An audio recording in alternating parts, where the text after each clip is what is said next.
નમસ્તે. ગઈ કડીમાં આપણે અમુક ઉદાહરણ લીધા હતા કે ગમે એટલી વસમી પરિસ્થિતિ હોય તો આપણે શાંત કેવી રીતના રહી શકીએ.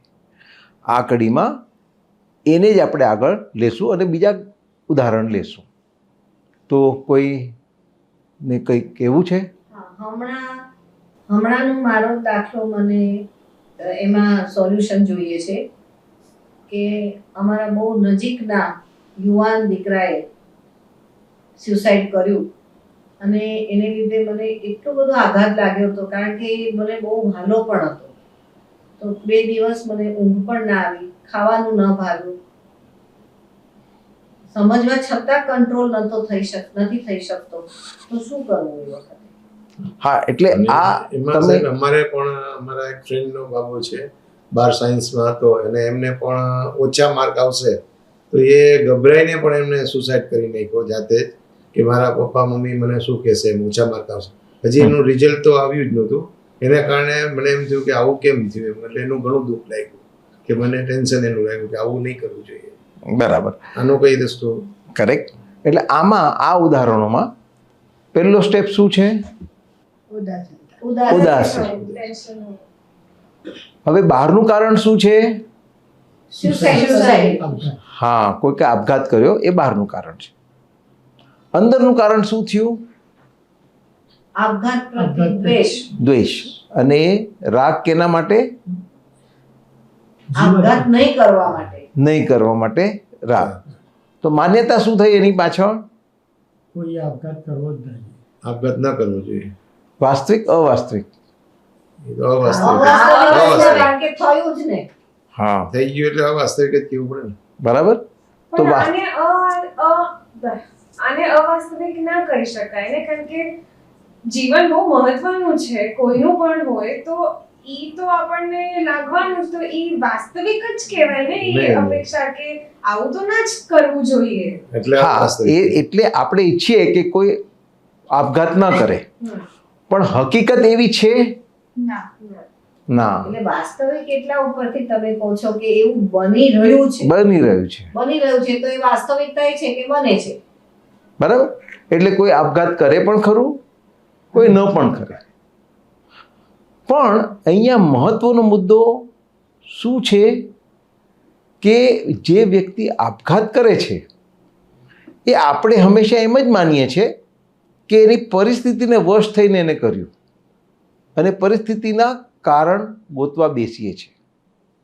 પણ આપઘાત પાછળનું એક મોટું કારણ છે જે આપણે અજાણ છે એનાથી. એ શું છે? તો એક બીમારી છે જેનું નામ છે મેજર ડિપ્રેશન. આના વિશે આપણે વિસ્તારથી પછી વાત કરવાના છે, પણ કારણ કે આ પ્રશ્ન અહીંયા ઉદ્ભવ્યો એટલે એના વિશે તમને થોડીક જાણકારી આપી દઉં. હા, કારણ કે અત્યારે સમાજમાં ડગલે ને પગલે છાપામાં વાંચીએ છીએ કે આ કારણે આપઘાત કર્યો. હા, ખૂબ કેસ આવે છે. કરેક્ટ. તો આપણે આગળ મન અને શરીરનો સંબંધ જોઈ ગયા હતા કે આપણા બધા પાસે એક મન છે અને એક શરીર છે. શારીરિક કારણ હોય તો શારીરિક અસર થવાની છે, જેમ માર લાગે તો ફ્રેક્ચર થશે, ઇન્ફેક્શન થશે તો તાવ આવશે. એ જ રીતના માનસિક કારણ હશે તો માનસિક અસર થવાની. પણ સાહેબ, હવે નાનું કારણ હોય કે કોઈ સાસુએ એની વહુને ઠપકો આવ્યો તરત જ આપઘાત કરી દીધો, તો કોઈ બીમારી ના કહેવાય ને? આપણે જોઈએ. એ પણ બીમારી છે. હા, એક જ દિવસમાં બીમારી હોય ના એમ નહીં. એ બીમારી તો કેટલા દિવસથી બિલ્ડઅપ થતી હતી કે ભાઈ એમના પપ્પાની ઘરે જવું હતું અને એને જવાની ના પડી એટલે એને સુસાઇડ કર્યો. હા, તો એની આગળ શું હતું એ આપણને ખબર નથી ને. આપણને તો ખાલી છેલ્લું ઇફેક્ટ ખબર છે. પણ આજકાલ લોકોની સહનશક્તિ પણ જાણે કે બહુ ઓછી થઈ ગઈ હોય એવું જ લાગે. અને ઘણા તો એવા પણ હોય કે આપણે એમને મળતા હોય, જોતા હોય ને એવું જરાય લાગ્યું પણ ના હોય કે ડિપ્રેસ છે કે અપસેટ છે, અને સડનલી આવા ન્યૂઝ સાંભળે તો આપણે પણ અસમંજસમાં પડી જઈએ કે આવું શું હતું એના લાઈફમાં, આવું કેમ પગલું ઉપાડ્યું. કરેક્ટ. કારણ કે આપણે માનીએ છીએ કે જે આવું પગલું ભરે એના જીવનમાં કંઈક એવો મોટો ત્રાસ હોવો જ જોઈએ જેને લીધે એણે આવું પગલું ભર્યું. સડનલી એવું નથી હોતું. હા, પણ એટલે આપણે બહાર જ કારણ ગોતીએ છીએ. ઘણીવાર એ કારણ બહાર નથી હોતું, કારણ અંદર હોય છે. તો કારણ અંદર એટલે શું? તો કે આપણી જે નસો છે એનું જે જોડાણ છે એ ગેપની અંદર કેમિકલ હોય છે, અને કેમિકલનું કામ છે એક નસથી બીજા નસને સંદેશો પહોંચાડવા. હવે કોક વાર આ કેમિકલમાં વધઘટ થઈ જાય તો પેલો સંદેશો બરાબર નથી પહોંચતો, અને એને લીધે અમુક ચિહ્નો ઊભા થાય, જેના ઉપરથી અમને ખબર પડે કે કયું કેમિકલ આડું છે, અને પછી એના ઈલાજ માટે એ કેમિકલને ઠીક કરવા માટે દવા આપવી પડે. તો આવી એક જે બીમારી છે જેને કહીએ મેજર ડિપ્રેશન. આપણે ડિપ્રેશન એટલે શું સમજીએ છીએ કે બહાર કંઈક પરિસ્થિતિ ખરાબ છે એટલે આપણે મન ઉદાસ થયું, એ રિએક્ટિવ ડિપ્રેશન. હવે જે હું ડિપ્રેશનની વાત કરું છું એ ડિપ્રેશનની બીમારી છે, એને કહેવાય મેજર ડિપ્રેશન, અથવા એનું જૂનું નામ હતું એન્ડોજેનસ ડિપ્રેશન. હવે એ ડિપ્રેશન થયું તો આપણને ખબર નથી એ કેમિકલ ઇમ્બેલેન્સને લીધે છે કે પરિસ્થિતિને લીધે છે. હવે જ્યારે કેમિકલ ઇમ્બેલેન્સને લીધે ડિપ્રેશન થાય છે ત્યારે એનો એક અહેમ ચિહ્ન છે સુસાઇડલ આઇડિએશન, આત્મઘાતના વિચારો. ઓહો, અને ઘણા ખરા જે કેસ આત્મઘાતના થાય છે એ વ્યક્તિ આ બીમારીથી પીડિત હોય છે.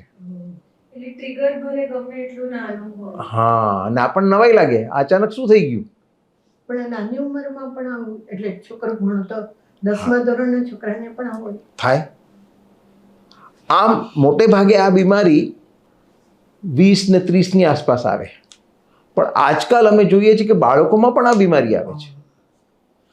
એમાં ચિહ્નો એ હોય છે કે હોશિયાર બાળક હોય, હોશે સ્કૂલે જતું હોય, પણ અચાનક સ્કૂલે જવાનું ના પાડી દે, અને પછી આપણે બધા કારણ ગોતવા બેસીએ. એને ટીચર વઢે એટલે, એના દોસ્તારો એને ચીડવે છે એટલે, એ કાંઈ કારણ નથી, એને આ બીમારી છે. એ બીમારી ઠીક કરો અને એ જતો જાય. તો ઘણીવાર આ જે સુસાઇડ છે એ આ બીમારીનું પરિણામ છે. તો આને ઓળખવી કઈ રીતે, જેથી કરીને આવું પગલું લેતા એ વ્યક્તિ અટકે. તમારા ઘરમાં કે તમારા ઓળખીતામાં કોઈ આવી વ્યક્તિ હોય તો તમે જો એને ડિટેક્ટ કરી શકો તો આવું કરુણ અંજામ ન આવે. ટ્રીટમેન્ટ કરાવે તો. હા, પણ તમે આ બીમારી વિશે જાણતા જ ન હો તો તમે એને આ સલાહ સૂચન પણ કરી શકવાના નથી. તો આ બીમારીનું અહેમ ચિહ્ન છે મધ્યરાત્રિની અનિદ્રા. મધ્યરાત્રિની અનિદ્રા એટલે શું કે સમયસર ઊંઘ તો આવી જાય પણ વચ્ચે ઊંઘ ઉડી જાય, અને પછી અમુક સમય માટે એ ન આવે. બીજું, સવારના ઉઠ્યા પછી એને ફ્રેશ ન લાગે, એને સુસ્તી લાગ્યા કરે. આને લીધે શું થશે, એ કામ પર નહીં જાય, પણ સાંજે આ બીમારી ઓછી થશે એટલે ફરવા જઈ શકશે, પિક્ચર જોવા જઈ શકશે. એટલે ઘરવાળા ચીડાય કે કામ ધંધો કરવો નથી, મોજ મજા કરવી છે. એ સમજતા નથી કે આને કામચોર નથી, આને આ બીમારી લાગુ પડી છે. Major depression. હા, એટલે આ વધારે પડતો આ જે આત્મહત્યાના કેસ છે એ આ બીમારીને લીધે હોય છે. અને એને લીધે તો ઘણીવાર એક્સટેન્ડેડ સુસાઇડ પણ થાય છે. એક્સટેન્ડેડ સુસાઇડ એટલે શું કે વ્યક્તિ એના બાળકોને પહેલાં મારી નાખે અને પછી પોતે આત્મહત્યા કરે. આવા ન્યૂઝ તમે પેપરમાં વાંચ્યા હશે, ન્યૂઝ ચેનલમાં જોયા હશે. એ શું કામ ભરે છે આ પગલું? એને જીવન જીવવા જેવું લાગતું નથી, એટલે એના બાળકોને પણ એ જીવનથી બચાવી રહ્યો છે. એમનું ભલું કરે છે, એના માટે તેવું છે કે એની લાગણી, હા, એનું પ્રેમ, હા, કે એ લોકો પણ દુઃખી ના થાય મારી જેમ. બરાબર. એટલે આનું નિદાન અને ઈલાજ થયો હોત તો આવું અંજામ ના આવત. એટલે આજકાલ જે સુસાઇડ વધી રહ્યા છે એ વધારે આ બીમારીને કારણે છે. પણ કારણ કે લોકો આ બીમારી વિશે વધારે જાણતા નથી એટલે એની પરિસ્થિતિને જવાબદાર માને છે.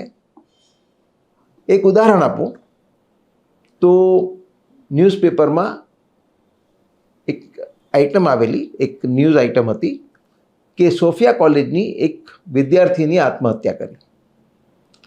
હવે એના પિતાએ એક કોલેજને એના માટે જવાબદાર ઠેરવી કે એને લીધે આ થયું. હવે એ જ વિદ્યાર્થીની એક ક્લાસમેટ હતી, મને થોડા મહિના પછી મળવા આવી અને વાતમાં આની ઉલ્લેખ થયો એટલે મેં એના વ્યવહાર વિશે પૂછ્યું અને મને બધા જ સિમ્ટમ મળ્યા મેજર ડિપ્રેશન. એટલે પેલી છોકરીએ સુસાઇડ કરેલું કારણ કે માંદી હતી. એના ફાધરે સમજી જ નહીં શક્યા અને એના કોલેજને દોષ દેવા લાગ્યા. તો આપણે પણ આવું ઘણીવાર કરીએ છીએ કે આ બીમારી નથી ઓળખાતી તો પછી પરિસ્થિતિને બ્લેમ કરીએ છીએ. આ શું કંટ્રોલેબલ છે? હાસ તો એનો ઇલાજ છે. આપણે એ વ્યક્તિને ઇન્ટોલરન્સમાં જ ખપાય કે એમાં ટોલરન્સ પાવર નથી, આ નથી. હા હા, આપણે ગમે તે કારણથી એને હા, જસ્ટિફાઈ તો નહીં પણ એક્સપ્લેન કરીએ છીએ. પણ આપણે જેમાં આમાં ઓળખી જઈએ છીએ ત્યારે પેશન્ટ સારવાર કરવા તૈયાર થતો નથી. એમ સમજે છે કે હું તો સારો જ છું. હા તો એને કેવી રીતે સમજાવવું અને કેવી રીતે એને ઈલાજ કરવો? હા, તો ઘણીવાર સાથે બીજી બીમારી હોવાની શક્યતા વધારે, કારણ કે આ બીમારીમાંથી તો વ્યક્તિ બહાર આવવા માટે બહુ તત્પર હોય છે અને તૈયાર થઈ જાય છે, પણ એની સાથે સાથે એક બીજી બીમારી છે, એ બીજા કેમિકલને લીધે છે, જેમાં વ્યક્તિને લોસ ઓફ ઇન્સાઇટ હોય છે કે એને પોતાને જ ખબર નથી કે પોતે માંદો છે અને એની પરિસ્થિતિ માટે બીજા બધાને દોષી ઠેરવે છે.